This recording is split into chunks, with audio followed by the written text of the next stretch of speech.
So how did it come about? First, I have to tell you a bit of a background as to what happened beforehand. And some things that I'm going to talk about you'll probably not find relevant, but it will make sense as the story evolves.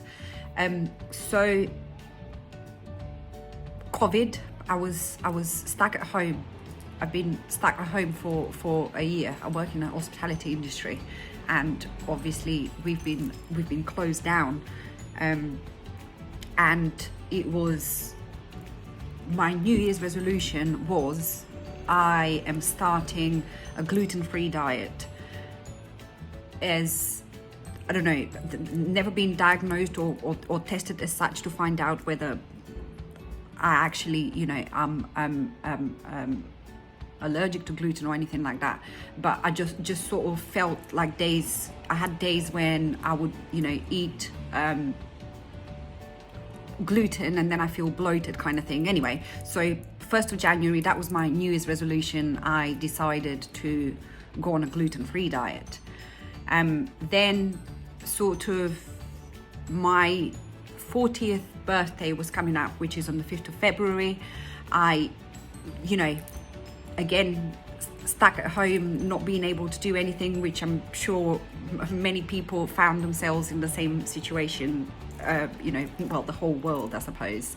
But either way, I embraced my 30s, and, I really, really like getting wiser, maybe not older, but wiser. And I really enjoy actually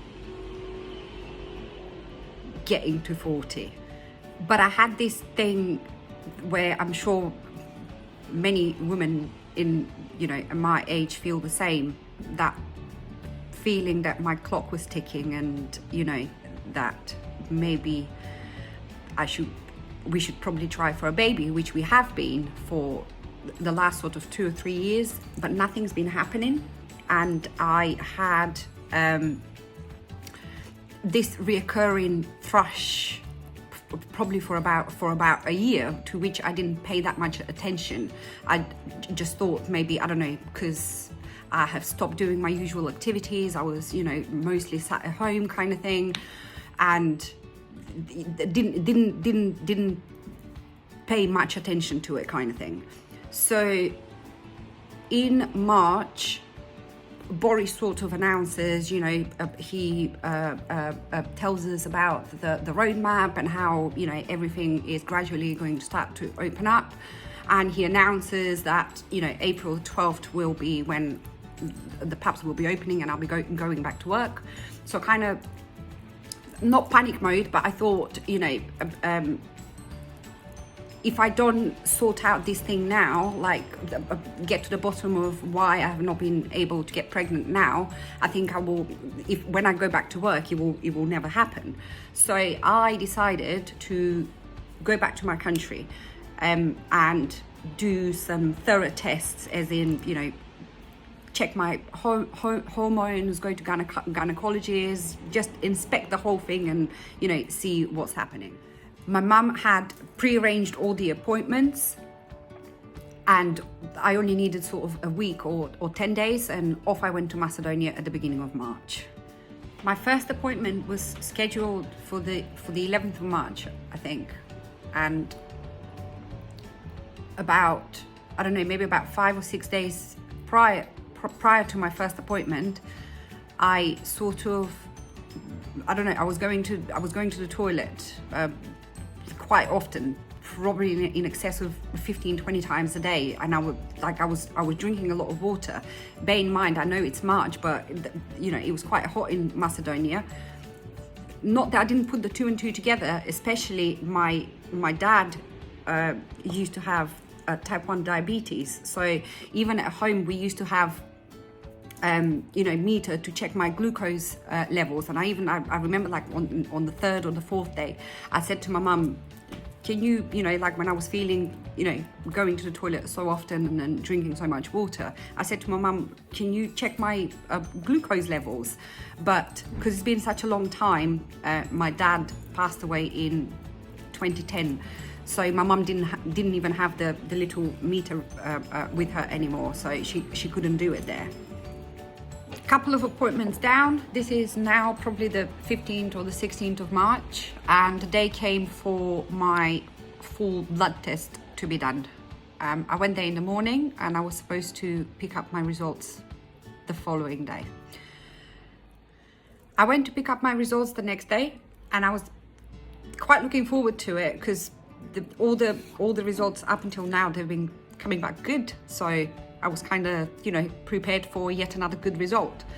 Yes, I do smoke, but we'll get onto that later and how much I hate it. So I went to the hospital to pick up my test results, and that's when I discovered the shock of my life, if you like.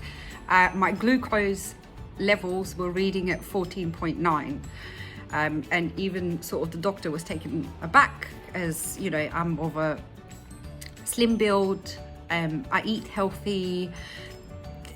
Yeah, it was quite unusual. So following that scare, I was asked to go back to the hospital the following day so they can take a urine sample and inspect to see whether I've got glucose and ketones in my urine, and also to test my HbA1c levels.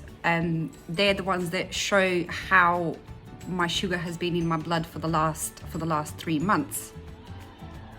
So when I got the results, I showed positive in both. My urine sample showed 2+2 for ketones and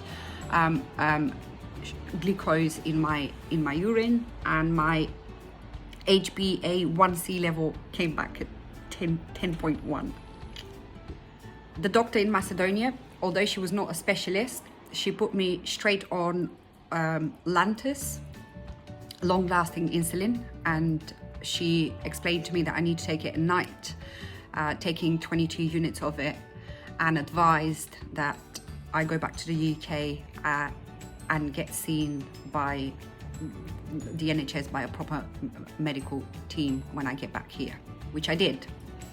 I came back to the UK on Saturday the 20th of March, and I couldn't wait until Monday to call my GP and take it from there. So on the same day, I called the 111 NHS number, trying to speak with someone. They took all the details, everything, what has happened so far, and they said they will pass on the information to my GP, and that someone will call me back to arrange a full blood test done here on the NHS. So this is the story of what happened before diagnosis. Stay tuned to find out what happens next and how I discovered hypos.